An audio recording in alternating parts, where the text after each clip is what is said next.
ओम श्री साईनाथाय नमः। आज का रात्रि साई संदेश। मेरे बच्चे, मैं जानता हूँ कि तुम बहुत ही सीधे साधे इंसान हो और तुम अपने जीवन को लेकर बहुत चिंता में रहते हो और तुम्हारे जीवन में तुम्हें अपने परिवार की भी बहुत चिंता रहती है कि तुम अपने कर्मों को सही से उनके प्रति निर्वाह कर रहे हो कि नहीं।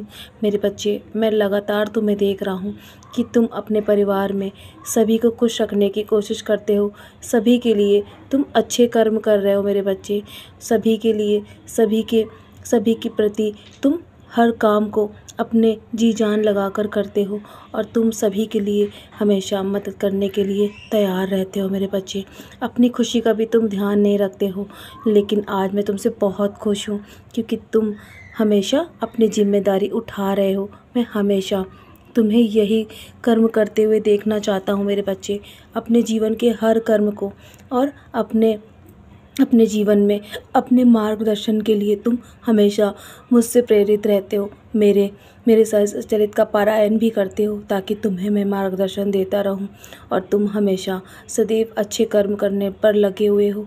मैं लगातार तुम्हें देख रहा हूं। मैं तुम्हारी प्रार्थना को भी हमेशा सुनता हूं कि जीवन में तुम हमेशा दूसरों के लिए भलाई चाहते हो, दूसरों के लिए खुशियाँ चाहते हो।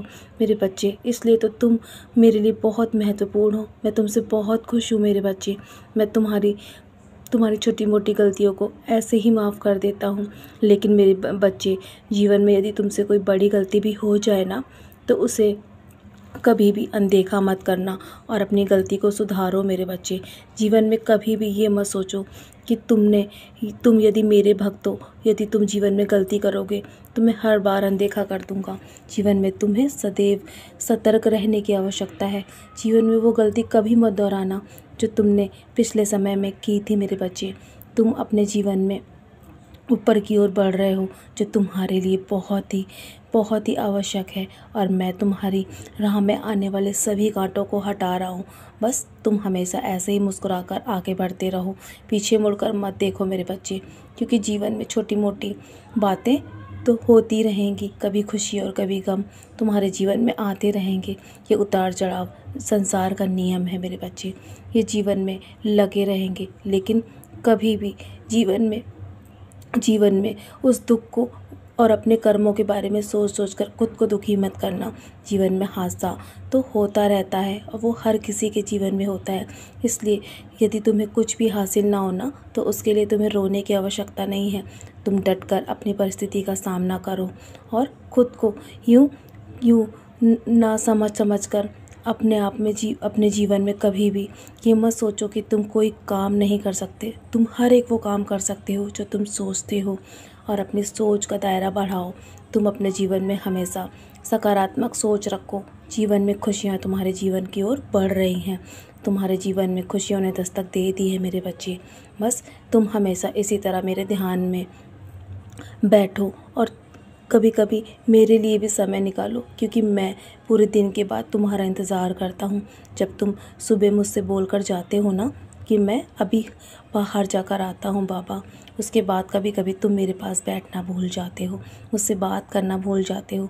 मुझे अपने जीवन की और दिन भर की दिनचर्या अवश्य बताओ। मेरे बच्चे, मैं तुम्हारी हर बात को ध्यान से सुनता हूँ और तुम्हारे जीवन की छोटी मोटी परेशानियों में तुम्हें तुरंत हल भी मिल जाता है, क्योंकि मैं तुम्हारे जीवन में जब भी परेशानी आती है ना, तो उससे पहले ही हर समस्या का समाधान भेज देता हूँ। बस थोड़ा सा समय अवश्य लगता है। मैं तुम्हारे हर सवाल का जवाब अवश्य दूंगा। मेरे बच्चे, बस तुम इसी तरह मुस्कुराते रहो। मेरा आशीर्वाद तो हमेशा तुम्हारे साथ है, क्योंकि तुम मेरे बहुत ही प्रिय भक्त हो, तुम मेरे बहुत ही प्रिय बच्चे हो। मैं हमेशा तुमसे प्रसन्न रहता हूँ। तुम्हारे सेवा भाव को देखकर जो तुम दूसरों के लिए करते हो ना, और मुझे तुमसे कुछ भी नहीं चाहिए, मैं ऐसी तुम्हारी भावना से बहुत प्रसन्न हूँ। तो चलो, अब बहुत रात हो गई है, सोने की तैयारी करो। सोने से पहले मेरी युधि का सेवन अवश्य करना और सभी की गलतियों को भूल जाना, माफ़ कर दो उन्हें, क्योंकि मैं भी तो तुम्हें माफ़ कर देता हूँ ना। तो बार बार किसी के द्वारा हुई गलती का तुम्हें बार बार उसके लिए दिल में कभी भी गिलानी नहीं होनी चाहिए। तो चलो अब सो जाओ, मेरी विधि का सेवन अवश्य करना, हो सके तो मेरे 11 वचन पढ़ के सुनना, तुम्हारे मन को बहुत शांति मिलेगी और सारे कर्मों को मेरे मेरे चरणों पर छोड़ दो, बाकी सब मैं संभाल रहा हूँ। मेरा आशीर्वाद हर पल तुम्हारे साथ है। सदा खुश रहो मेरे प्यारे बच्चे।